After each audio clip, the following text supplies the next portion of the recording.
Dunyo mamlakatlari haqida ajoyib faktlar.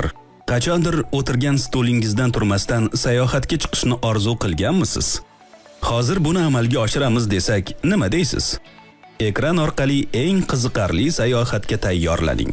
1974-yilda Efiopiyada olimlar insoniyatning eng qadimgi ajdodlaridan biri Lucy'ning toshga aylangan qoldiqlarini topdilar.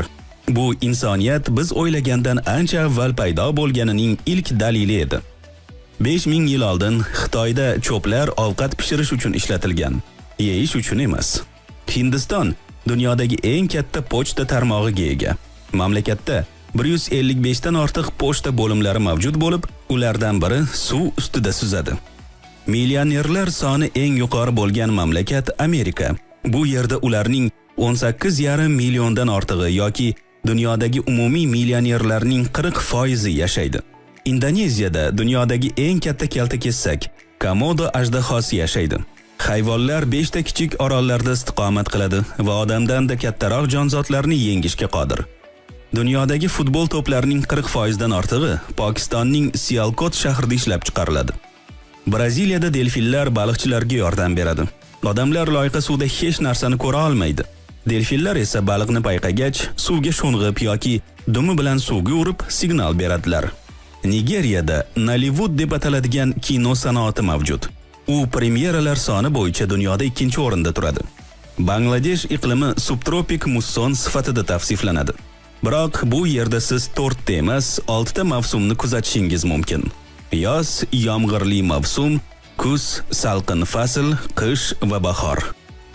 Rossiyaning bosh maydoni o'z nomini qizil, ya'ni krasniy so'zi go'zal degan ma'noni anglatgan kunlarda olgan. Bir necha yillardan keyingina u rangni bildira boshlagan. Meksika poytaxti asta-sekin yer ostiga cho'kmoqda.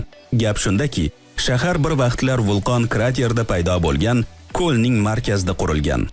Yaponiyada dunyodagi eng ko'p savdo avtomatlari mavjud. Ularning 5 milliondan ortig'i ro'yxatga olingan. Bu yerda hamma narsani sotib olishingiz mumkin. Issiq qahvadan tortib, soyabon va hojatxona qog'ozigacha. Filippinning milliy ramzi Filippin burgutidir.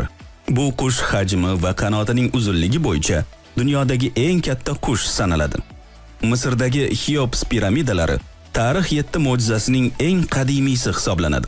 Bundan tashqari omon qolgan yagonasi ham. Vyetnamda eng katta tabiiy g'or bor, Shandong. Unga kirish joyini mahalliy fermer yomg'irdan yashirinmoqchi bo'lganida tasodifan kashf qilgan. Jurnal birinchi marta Germaniyada chop etilgan. Bu 1663-yilda sodir bo'lgan. Nashr adabiyot va falsafaga bag'ishlangan edi. Turkiya ko'plab mazali shirinliklar vatani. Eng noodatiylari sut, shakar, dolchin, tovuq qiymasi va boshqa bir nechta mahsulotlardan tayyorlanadi. Dunyodagi eng qadimgi mushuk zotlardan biri Fors mushugi zoti hisoblanadi. U ilk marta Eronda paydo bo'lgan. Tailandning milliy ramzi fil. Bugungi kunda bu hayvonlarning faqat mingtachasi yovvoyi tabiatda yashaydi. Boshqalari, ya'ni bir necha mingdan ortig'i allaqachon xonakilashtirilgan. Buyuk Britaniyada otlarga har qanday o'xshash hayvonlar, jumladan ponilar, eshaklar va hatto hayvonot bog'laridagi zebralar ham pasportga ega bo'lishi kerak. Hujjat buklet yoki karta shaklida bo'lib, unda hayvonning yoshi va turi qayd etiladi. Fransiya oziq-ovqat mahsulotlarini konservalarda saqlagan birinchi davlat bo'lgan. Bu 1809-yilda bir olim ovqatni shisha idishga solib, mikroorganizmlardan qutulish uchun uni qizdirganda kashf etilgan. Har yili tashrif buyuruvchilar Rimdagi Trevi favorasiga $1 million dan ortiq pul otadilar. Dunyodagi eng katta olmos 1905-yilda Janubiy Afrikadan topilgan. Uning og'irligi 3106 karat bo'lgan. Deyarli basketbol to'pi kattaligida. Myanma aholisi daraxtlarning qobig'idan sariq xamirsimon modda tayyorlaydilar. Uni quyoshdan himoya qilish uchun teriga qo'llashadi. Keniyadagi Lamu orolida oddiy odamlarga mashinadan foydalanish taqiqlangan. Uning aholisi piyoda, eshak yoki velosipedda harakatlanadi. Janubiy Koreyada yangi tug'ilgan chaqaloq allaqachon 1 yoshga to'lgan deb ishoniladi. Kolumbiya mashhur italyan kashshofi Kristofor Kolumb sharafiga nomlangan. Mamlakat zumrad ishlab chiqarish bo'yicha yetakchi hisoblanadi. Ispaniyada dunyodagi eng qadimgi restoran mavjud. Unga 1725-yilda Madridda fransuz oshpazi tomonidan asos solingan. 4 qavatli binoda yog'och yoqib ishlatiladigan asl pechka saqlanib qolgan.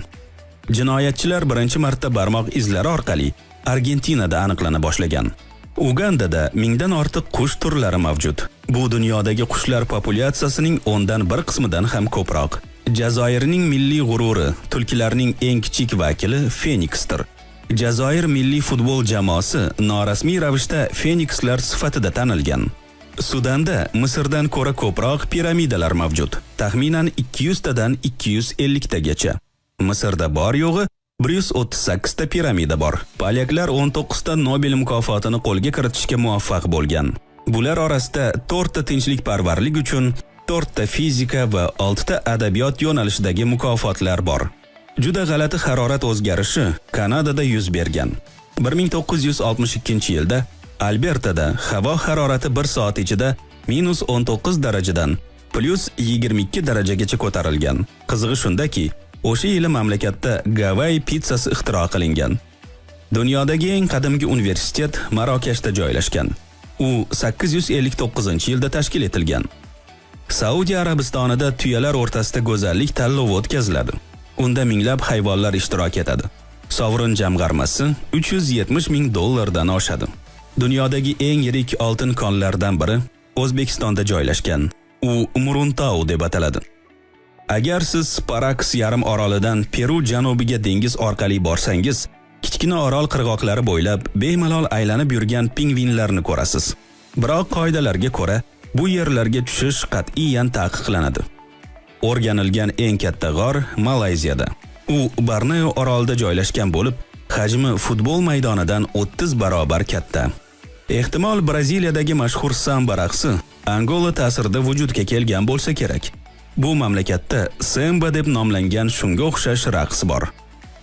Gananing janubiy va shimoliy fasllari bir-biridan keskin farq qiladi. Janubda yomg'irli mavsum apreldan iyungacha va sentyabrdan oktyabrgacha davom etadi.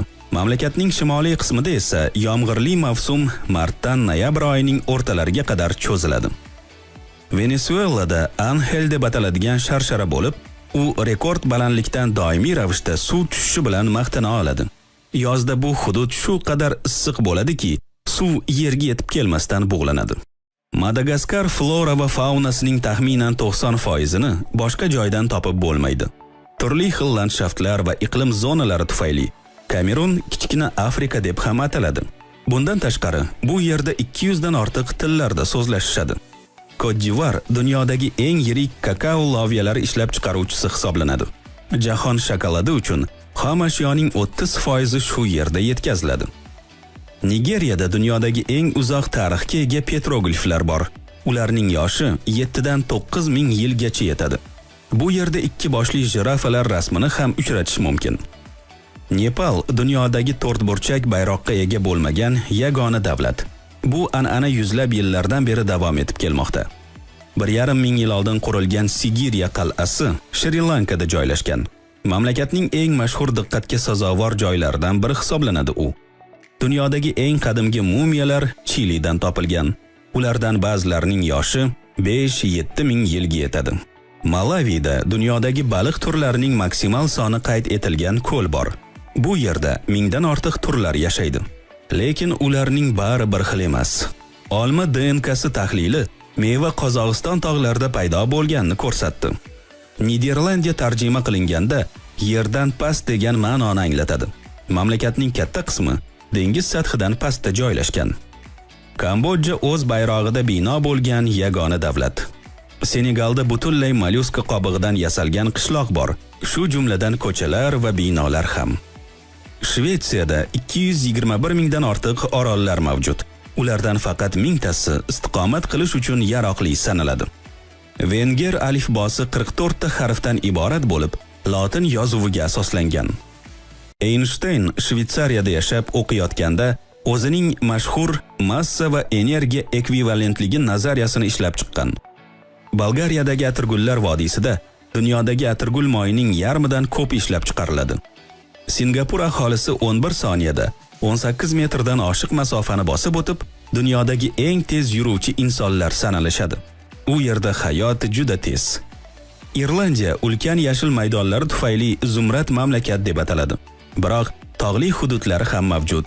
Taxminan 15 ming yil oldin mamlakat qalin muzliklar bilan qoplangan edi.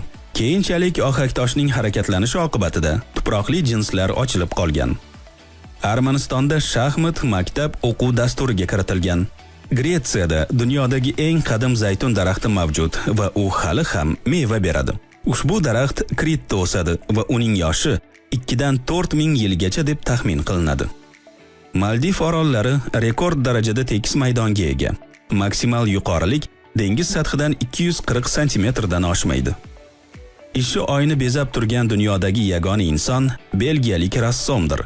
Yiqilgan astronavt deb nomlangan kichik haykalcha 1971-yilda Apollon 15 kosmik kemasi kapitani tomonidan u yerga olib chiqilgan. Chexiya Respublikasida siz ko'plab qal'alarni uchratishingiz mumkin.